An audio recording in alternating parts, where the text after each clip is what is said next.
This allegorical figure of reason repeatedly objects to love's teachings, insisting on moral law, ecclesiastical authority. Now, she comes down to, basically she said, no, the mirror is structured as a dialogue. Now, what is she talking about a mirror here? This mirror is the silent canvas surrounding every soul represented manifested in the universe. It could be the many, which it is, or it could be just the one, all the time, which it is again. So both are possible. Both are possible, but one alone is the reality. So the allegorical figure of reason repeatedly objects to love's teaching, right? Because what you see in the mirror, you do not believe it. You say that there must be something wrong I have done. Why am I looking like this? You look into the mirror and you say, no, that's not me. Why am I looking like this? What have I done, to give me the expression?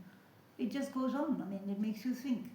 Now, actually, there is actually no difference at all. These differences again come between you and the mirror. Your ego takes the place and speaks for you. What is the ego? The ego is a phantom ghost parading as consciousness. It has the audacity, right? And therefore, this ego tries to tell you that there is some kind of it imposes objections, insisting that there is no authority for this to happen. But love rebukes reason, showing that rational calculation cannot grasp the mystery of divine union. We have no reasons whatsoever. You see, they had this Higgs boson, they had a whole lot of theories, and now they're trying very desperately to say that God is above zero, God is this, God is that. God itself is a concept. It's a concept of our thinking. And thinking is completely and totally a function of the mind. Correct. Now, therefore, when thinking itself is subject to a chattering mind, are you going to give any relevance to it? You wouldn't, because it's absolutely unreasonable to even think that it's going to be sound. So what do you fall back on? You fall back on your intuition, your wisdom. And that wisdom is a direct reflection of your consciousness. It's the absence of thought, the absence of desire, absence of limitations. And we went through this before, desirelessness. Actually. Yeah. And the fact is that it is very difficult to describe it. That's why we always describe it by only telling the absence of everything. Yeah. We cannot really say what actually is there. We can only name the things that are absent. Yeah. So they cannot understand this divine union, but we are absolutely inseparable from the universal divine one. Okay? This tension dramatizes Port's challenge to scholastic theology and clerical control. So beyond virtue and sacraments, her radical claim is that the annihilated soul transcends external practices. Now she comes back to the soul here, because she says that the soul as a representative takes all the knocks, and knocks meaning all these abuses and burning the temples and burning this and burning that, which they're doing right now.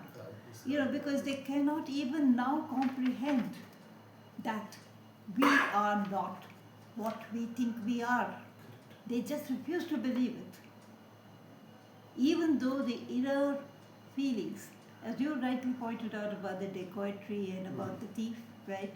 Now, why does he think that thieving and dacoitry will get him what his inner impulses don't? Because he thinks that it's easy, At the end of it, all that he's going to do is lose his life. Because if he's caught with the robbery, if he's caught with the dacoitry, he's going to go through a severe punishment or jail for life, right, in the goal. And at the end of it, if he's done something so criminal as to completely and totally annihilate large number of people in their sleep, like the drones now. What are the drones doing? They're doing just this.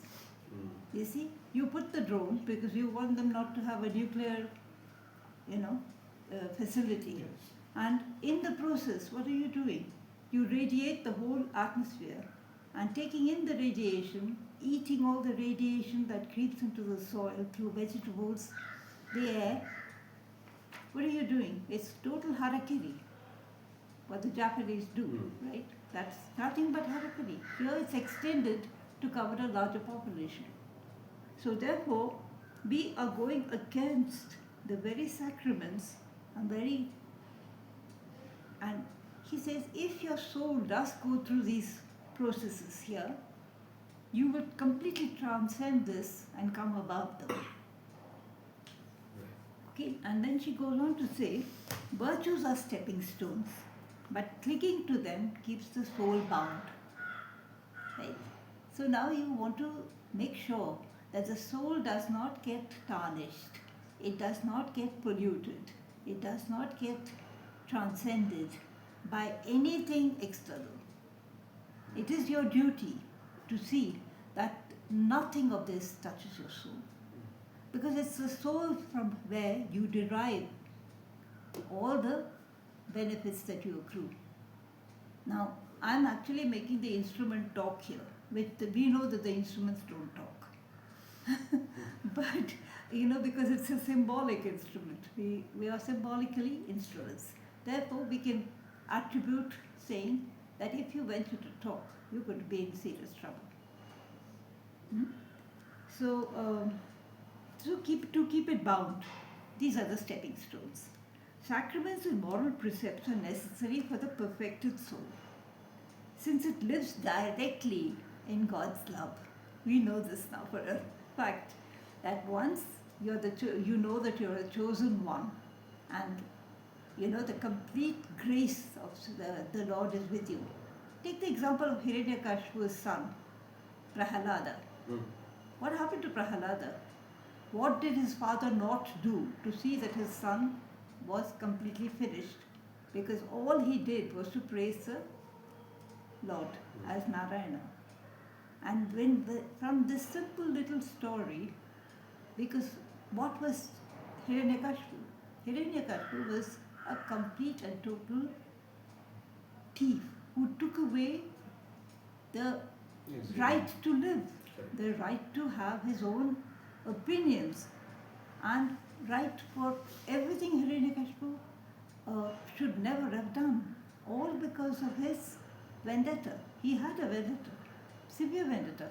Like another one, you can take the story of Kamsa.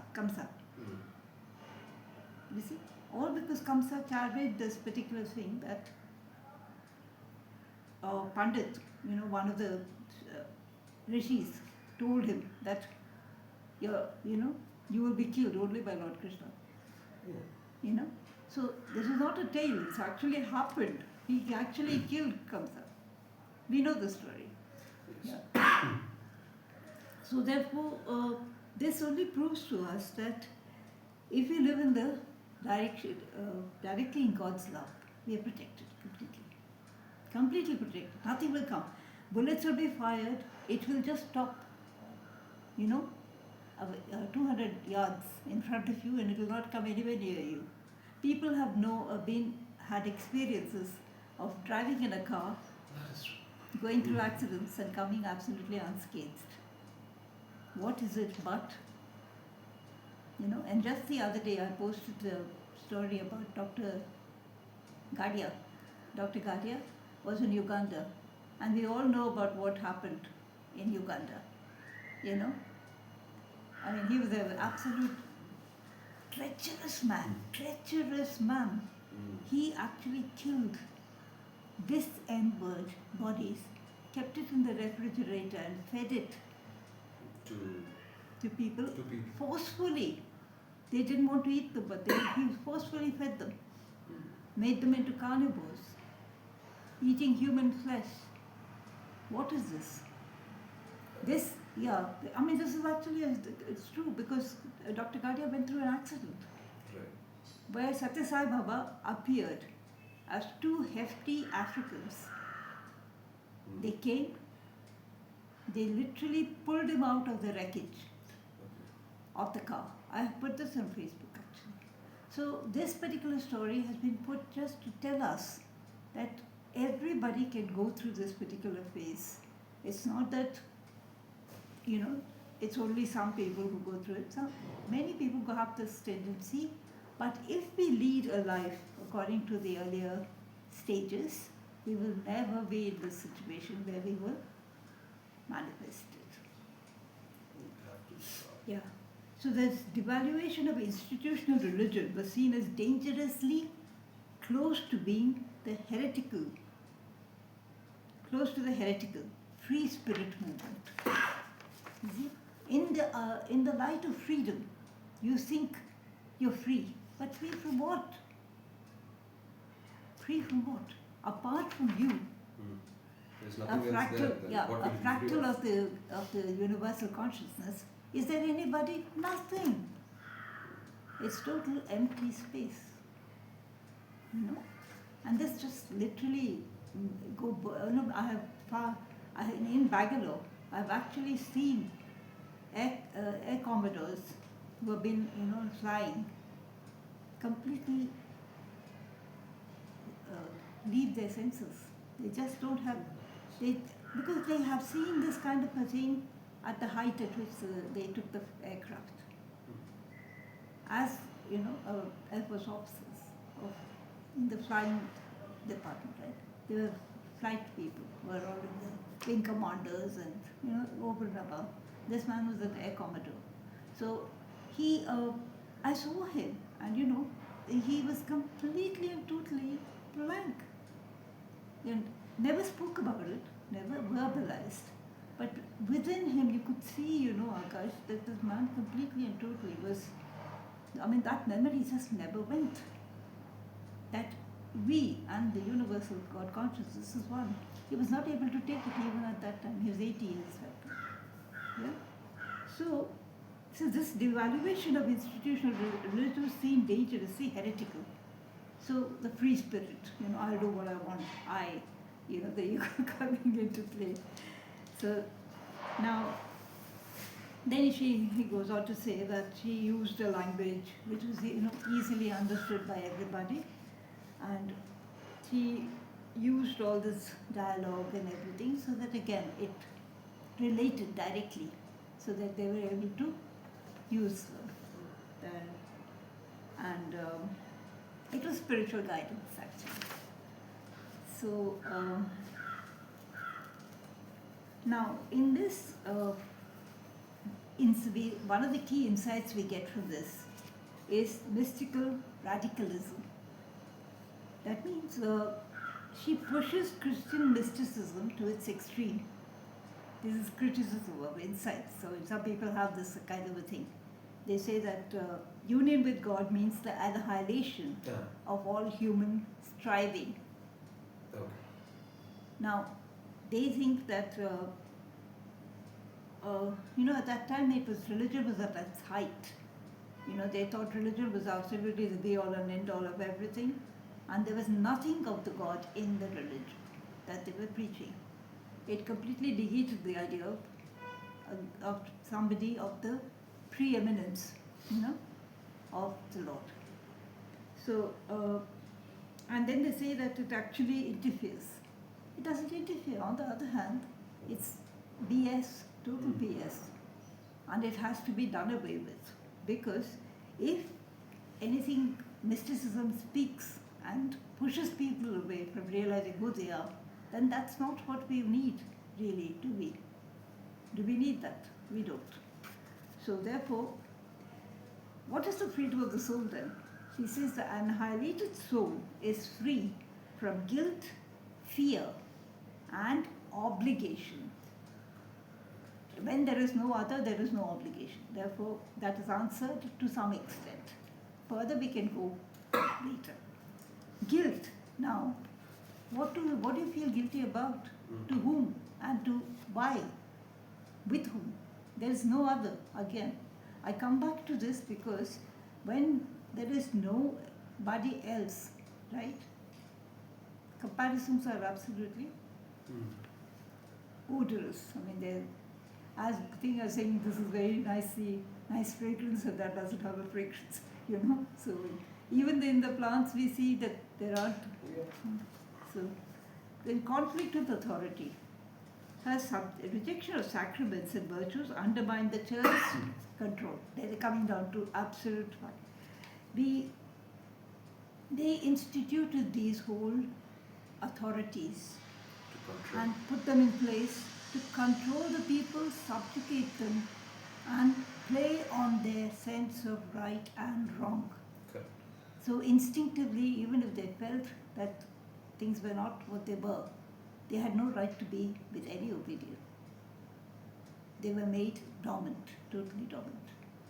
Down to the schools, down to the churches, down to the everywhere, completely take away the right to live, right to dignity, right to anything. So completely taken away. So this conflict of authority is one of the reasons why we are in the present state of affairs right now.